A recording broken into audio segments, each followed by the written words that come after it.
Chapter 4. Cleopatra's Father. When the time was approaching in which Cleopatra appeared upon the stage, Rome was perhaps the only city that could be considered as the rival of Alexandria, in the estimation of mankind, in respect to interest and attractiveness as a capital. In one respect, Rome was vastly superior to the Egyptian metropolis, and that was in the magnitude and extent of the military power which it wielded among the nations of the earth.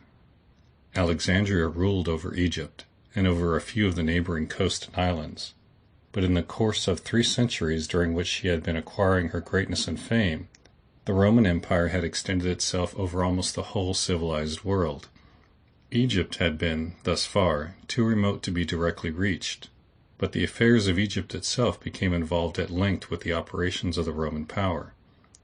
About the time of Cleopatra's birth, in a very striking and peculiar manner, and as the consequences of the transaction were the means of turning the whole course of the Queen's subsequent history, a narration of it is necessary to a proper understanding of the circumstances under which she commenced her career. In fact, it was the extension of the Roman Empire to the limits of Egypt, and the connections which thence arose between the leading Roman generals and the Egyptian sovereign, which have made the story of this particular queen so much more conspicuous and as an object of interest and attention to mankind, than that of any other one of the 10 Cleopatras who rose successively in the same royal line. Ptolemy Auletes, Cleopatra's father, was perhaps, in personal character, the most dissipated, degraded, and corrupt of all the sovereigns in the dynasty. He spent his whole time in vice and debauchery. The only honest accomplishment that he seemed to possess was his skill in playing upon the flute. Of this he was very vain. He instituted musical contests in which the musical performers of Alexandria played for prizes and crowns, and he himself was accustomed to enter the list with the rest as a competitor. The people of Alexandria and the world in general considered such pursuits as these wholly unworthy the attention of the representative of so illustrious a line of sovereigns, and the abhorrence which they felt for the monarch's vices and crimes was mingled with a feeling of contempt for the meanness of his ambition. There was a doubt in respect to his title to the crown, for his birth, on the mother's side, was irregular and ignoble. Instead, however, of attempting to confirm and secure his possession of power by vigorous and prosperous administration of the government, he wholly abandoned all concern in respect to the course of public affairs, and then, to guard against the danger of being deposed, he conceived the plan of getting himself recognized at Rome as one of the allies of the Roman people. If this were once done, he supposed that the Roman government would feel under an obligation to sustain him on his throne in the event of any threatened danger. The Roman government was a sort of republic, and the 2 most powerful men in the state at this time were Pompey and Caesar. Caesar was in the ascendancy at Rome at the time that Ptolemy made his application for an alliance. Pompey was absent in Asia Minor, being engaged in prosecuting a war with Mithridates, a very powerful monarch, who was at the time resisting the Roman power. Caesar was very deeply involved in debt, and was, moreover, very much in need of money, not only for relief from existing embarrassments, but as a means of subsequent expenditure, to enable him to accomplish certain great political schemes which he was entertaining. After many negotiations and delays, it was agreed that Caesar would exert his influence to secure an alliance between the Roman people and Ptolemy, on condition that Ptolemy paid him the sum of 6,000 talents, equal to about $6 millions. A part of the money, Caesar said, was for Pompey. The title of ally was conferred, and Ptolemy undertook to raise the money which he had promised by increasing the taxes of his kingdom. The measures, however, which he thus adopted for the purpose of making himself the more secure in his possession of the throne, proved to be the means of overthrowing him. The discontent and disaffection of his people, which had been strong and universal before, though suppressed and concealed, broke out now into open violence. That there should be laid upon them, in addition to all their other burdens, these new oppressions, heavier than those which they had endured before, and exacted for such a purpose too, was not to be endured.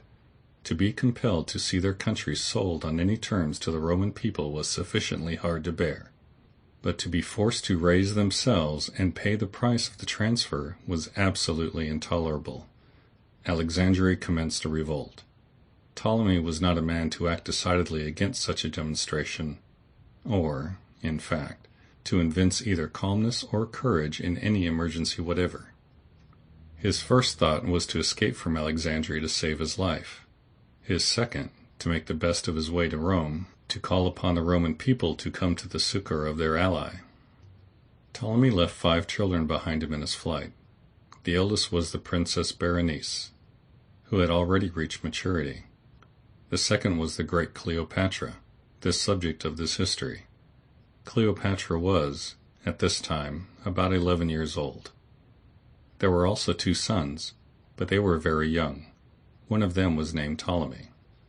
The Alexandrians, determined on raising Berenice to the throne in her father's place, as soon as his flight was known. They thought that the sons were too young to attempt to reign in such an emergency, as it was very probable that Aletes, the father, would attempt to recover his kingdom. Berenice very readily accepted the honor and power which were offered to her. She established herself in her father's palace, and began her reign in great magnificence and splendor. In process of time she thought that her position would be strengthened by a marriage with a royal prince from some neighboring realm. She first sent ambassadors to make proposals to the prince of Syria, named Antiochus. The ambassadors came back bringing word that Antiochus was dead, but that he had a brother named Seleucus, upon whom the succession fell. Berenice then sent them back to make the same offers to him. He accepted the proposals, came to Egypt, and he and Berenice were married. After trying him for a while, Berenice found that for some reason or other she did not like him as a husband, and accordingly she caused him to be strangled.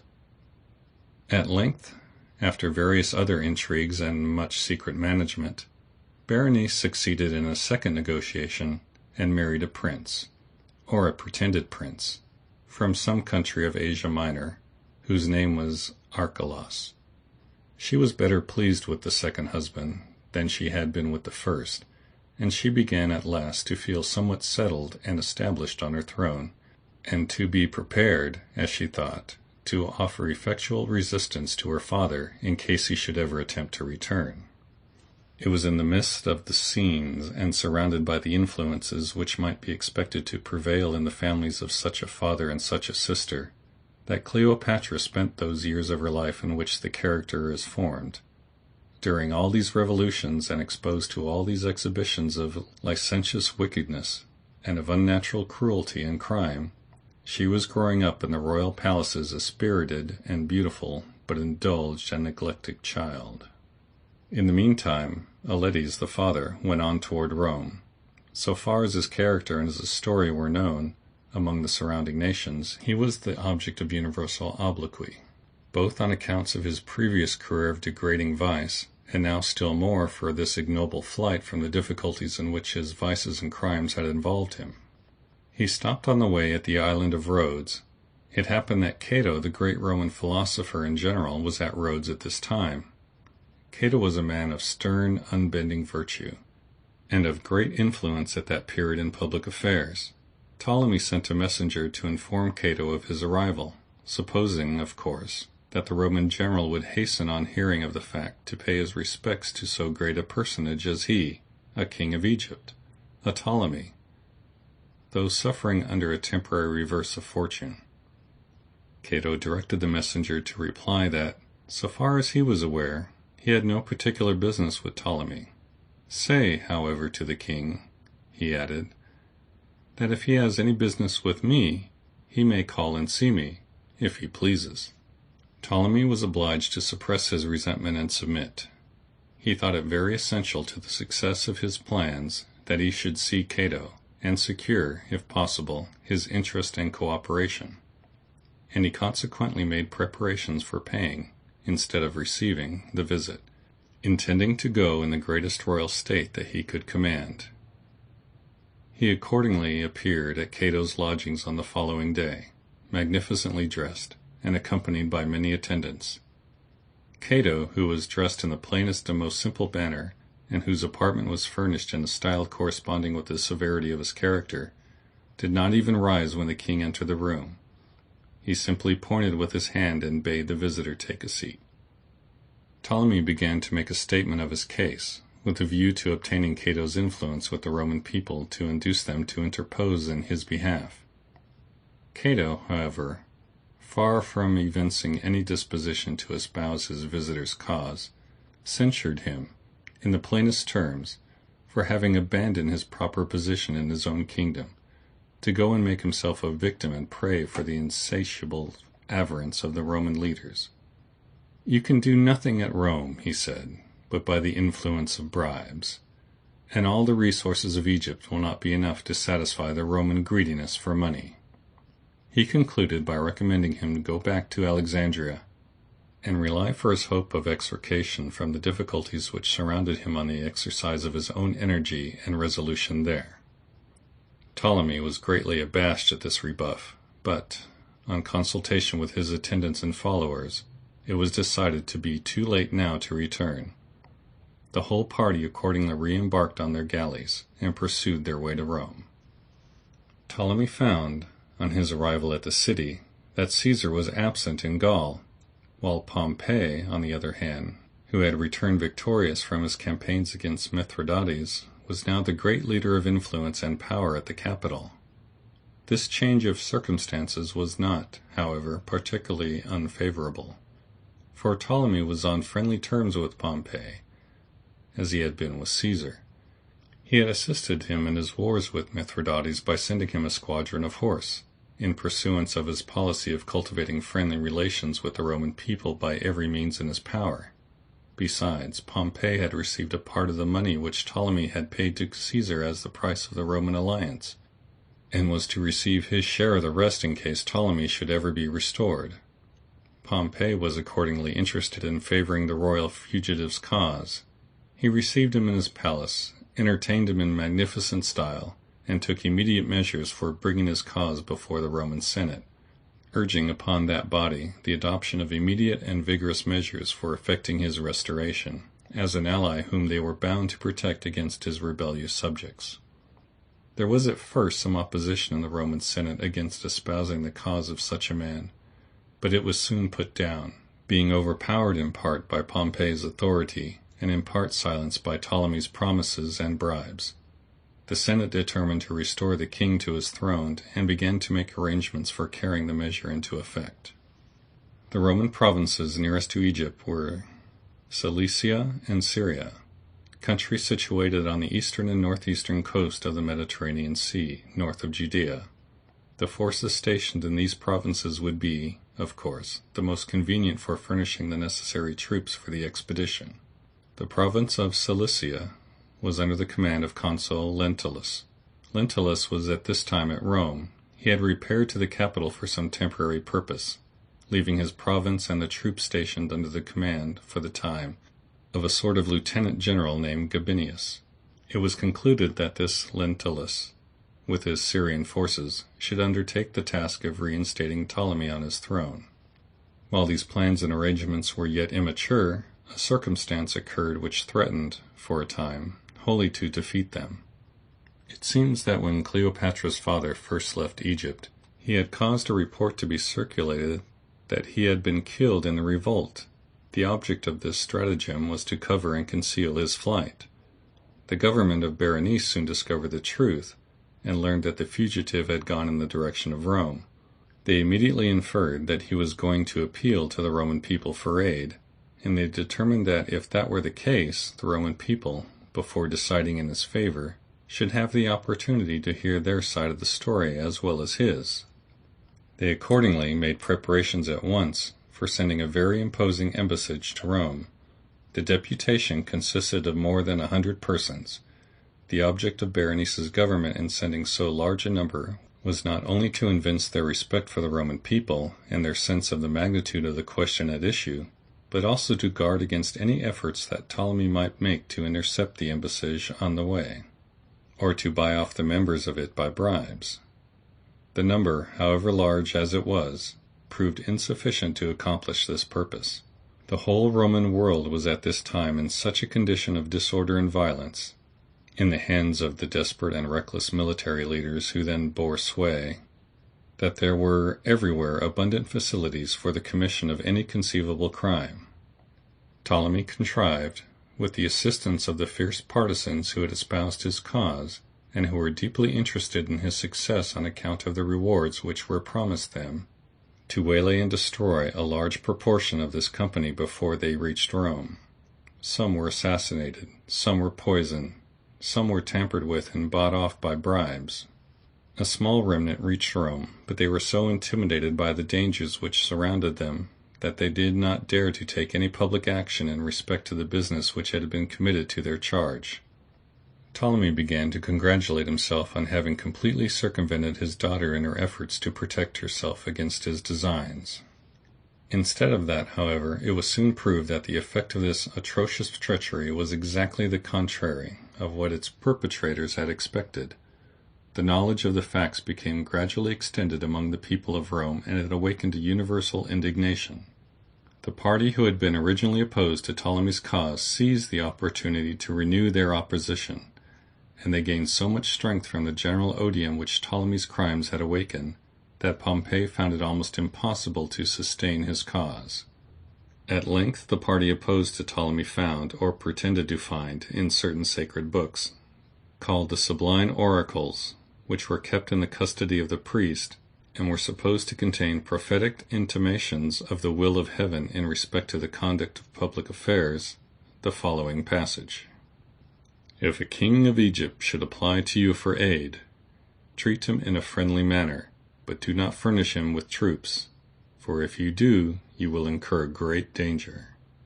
This made new difficulty for Ptolemy's friends. They attempted at first to evade this inspired injunction by denying the reality of it.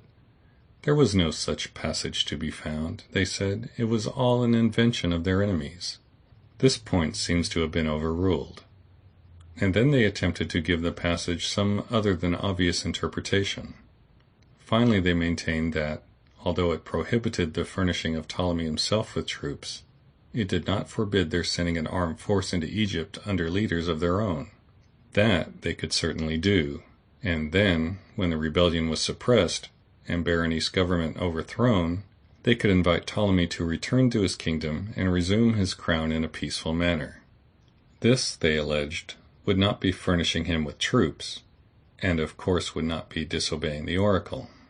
These attempts to evade the direction of the oracle on the part of Ptolemy's friends only made the debates and dissensions between them and his enemies more violent than ever. Pompey made every effort in his power to aid Ptolemy's cause, but Lentulus, after a long hesitation and delay, decided that it would not be safe for him to embark in it. At length, however, Gabinius, the lieutenant who commanded in Syria, was induced to undertake the enterprise, on certain promises which he received from Ptolemy to be performed in case he succeeded, and with a certain encouragement, not very legal or regular, which Pompey gave him in respect to the employment of the Roman troops under his command, he resolved to march to Egypt. His route, of course, would lie along the shores of the Mediterranean and through the desert to Pelusium, which has already been mentioned as the frontier town on this side of Egypt. From Pelusium he was to march through the heart of the Delta to Alexandria, and, if successful in his invasion, overthrow the government of Berenice and Archelaus, and then, inviting Ptolemy to return, reinstate him on the throne. In the prosecution of this dangerous enterprise, Gabinius relied strongly on the assistance of a very remarkable man, then his second in command, who afterward acted a very important part in the subsequent history of Cleopatra. His name was Mark Antony. Antony was born in Rome, of a very distinguished family, but his father died when he was very young, and being left subsequently much to himself, he became a very wild and dissolute young man. He wasted the property which his father had left him in folly and vice, and then going on desperately in the same career, he soon incurred enormous debts, and involved himself in consequence in inextricable difficulties.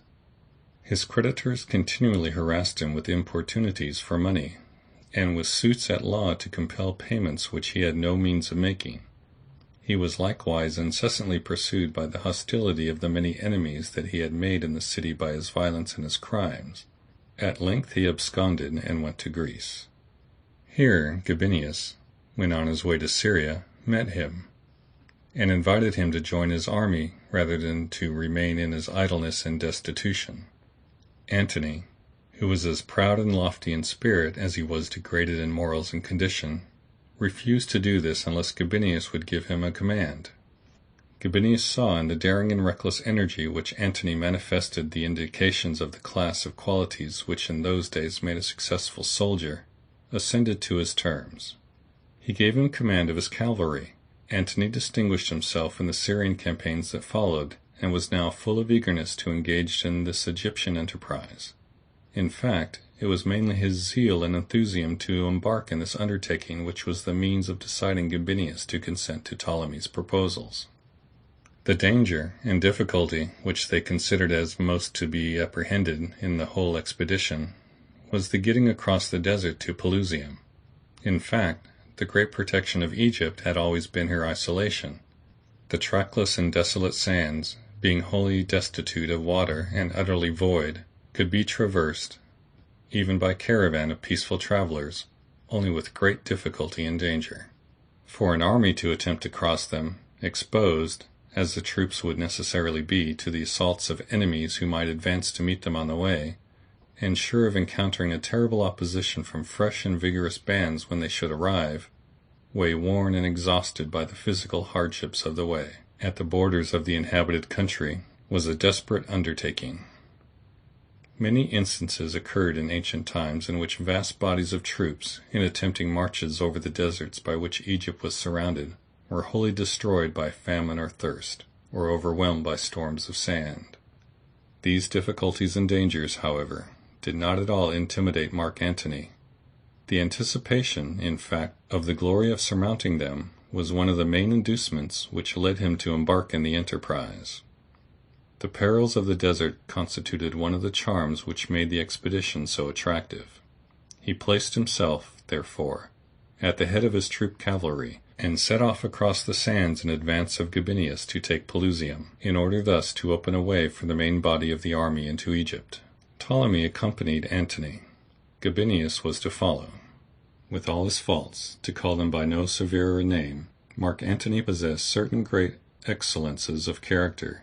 He was ardent, but then he was cool, collected, and sagacious, and there was a certain frank and manly generosity continually evincing itself in his conduct and character, which made him a great favorite among his men. He was at this time about 28 years old, of a tall and manly form, and of an expressive and intellectual cast of countenance. His forehead was high, his nose aquiline, and his eyes full of vivacity and life. He was accustomed to dress in a very plain and careless manner, and he assumed an air of the utmost familiarity and freedom in his intercourse with his soldiers. He would join them in their sports, joke with them, and good-naturedly receive their jokes in return, and take his meals, standing with them around their rude tables, in the open field. Such habits of intercourse with his men in a commander of ordinary character would have been fatal to his ascendancy over them. But in Mark Antony's case, these frank and familiar manners, which seemed only to make military genius and the intellectual power which he possessed the more conspicuous and the more universally admired. Antony conducted his troops of horsemen across the desert in a very safe and speedy manner, and arrived before Pelusium. The city was not prepared to resist him. It surrendered at once, and the whole garrison fell into his hands as prisoners of war. Ptolemy demanded that they should all be immediately killed. They were rebels, he said, and as such ought to be put to death. Antony, however, as might have been expected from his character, absolutely refused to allow any such barbarity. Ptolemy, since the power was not yet in his hands, was compelled to submit, and to postpone gratifying the spirit of vengeance which he had so long been slumbering in his breast to a future day. He could the more patiently submit to this necessity, since it appeared that the day of his complete and final triumph over his daughter and all her adherents was now very nigh at hand.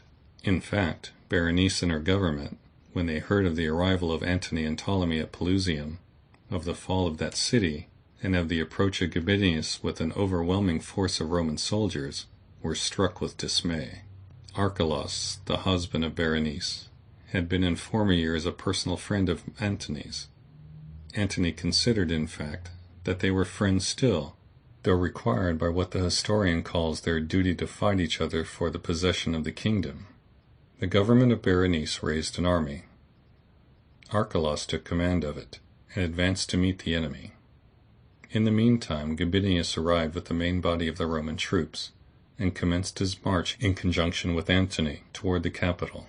As they were obliged to make a circuit to the southward, in order to avoid the inlets and lagoons which, on the northern coast of Egypt, penetrate for some distance into the land, their course led them through the heart of the delta.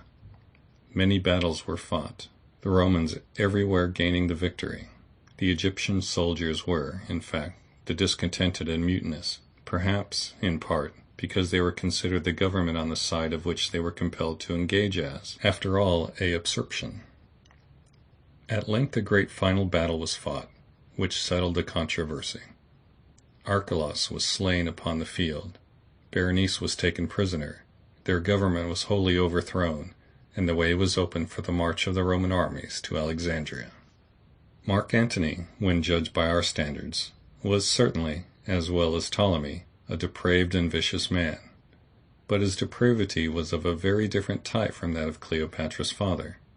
The difference in the men, in one respect, was very clearly evinced by the objects towards which their interest and attention were respectively turned after this great battle. While the contest had been going on, the king and queen of Egypt, Archelaus and Berenice, were, of course, in the view of both Antony and Ptolemy, the two most conspicuous personages in the army of their enemies, and while Antony would naturally watch with the greatest interest the fate of his friend, the king, Ptolemy, would as naturally follow him with the highest concern the destiny of his daughter. Accordingly, when the battle was over, while the mind of Ptolemy might, as we should naturally expect, be chiefly occupied by the fact that his daughter was made a captive, Antony's, we might suppose, would be engrossed by the tidings that his friend had been slain. The one rejoiced, and the other mourned. Antony sought for the body of his friend on the field of battle, and when it was found, he gave himself wholly to the work of providing for it a most magnificent burial. He seemed, at the funeral, to lament the death of his ancient comrade, with real and unaffected grief. Ptolemy, on the other hand, was overwhelmed with joy at finding his daughter his captive. The long-wished-for hour for the gratification of his revenge had come at last, and the first use which he had made of his power when he was put in possession of it at Alexandria was to order his daughter to be beheaded. End of chapter 4.